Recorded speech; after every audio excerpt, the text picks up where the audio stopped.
এই চমৎকার ডিজাইনের সালোয়ারের মুহুরিটি কী নিয়মে সেলাই করবেন জেনে নিন। এর জন্য সাধারণ প্যান্ট সিস্টেম সালোয়ার আমরা যে নিয়মে কাটিং করি ঠিক একই নিয়মে সালোয়ারটা কাটিং করে নিতে হবে। কট ফিতা উল্টিয়ে আমাদের 2.5 ইঞ্চি লম্বা করে কট ফিতাগুলো কাটিং করে নিতে হবে। তো এই কট ফিতাগুলো আমাদেরকে পর্যাপ্ত পরিমাণ কাটিং করে নিতে হবে। এরপর বডির পার্টের উল্টা দিকটা উপরের দিকে রেখে বিছিয়ে নিতে হবে। এরপর একটা কট ফিতা এই নিয়মে বসিয়ে সেলাই দিয়ে আটক করে নিতে হবে এবং কট ফিতার মাঝখানে আমাদের 1/2 ইঞ্চি পরিমাণ গ্যাপ রেখে অপর সাইডে আরেকটি মাথা আটক করে নিতে হবে এবং এক কট ফিতার কাছে কাজ ঘেঁষিয়ে আরেকটা কট ফিতা বসিয়ে নিতে হবে। এই নিয়মে আমাদের একটার পর একটা পুরো মুহুরিতে কট ফিতাগুলো সেলাই করে নিতে হবে।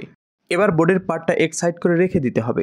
এরপর আমাদের একটা কাপড়ে প্রিন্টেক করে নিতে হবে।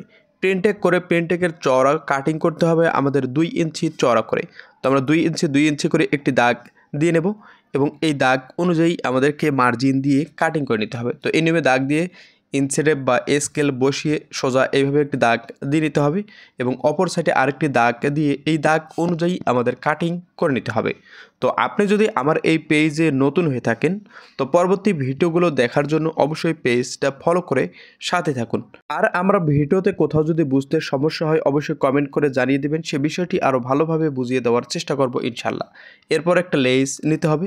এই প্রিন্টিংয়ের যে ডিজাইনের পার্টটা আছে এই পার্টের 2 সাইডে লেস আটক করে নিতে হবে। তো একটা সাইডে এই নিয়মে লেসটা সেলাই করে নেব, এরপর অপর সাইডে একই নিয়মে লেস সেলাই করে নিতে হবে। তো লেসের সোজা দিকটা নিচের দিকে রাখতে হবে আর প্রিন্টেকের পার্টের সোজা দিকটা উপরের দিকে রাখতে হবে। এরপর লেস সেলাই করার পর লেসটা বাইরের দিকে এভাবে বের করে আঙুল দিয়ে ঘষে বসিয়ে নিতে হবে।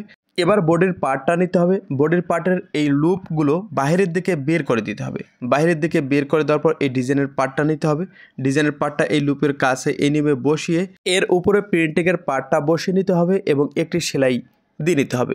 এক সাইডে একটা সেলাই দিয়ে নেওয়ার পর অপর সাইডের লেসটা বাইরের দিকে বের করে আবারও প্রিন্টিংয়ের ওপরে একটি সেলাই দিয়ে নিতে হবে। নিচের কাপড়টা যেন জড়ো বা ঘোষ না হয় তা খেয়াল রাখতে হবে।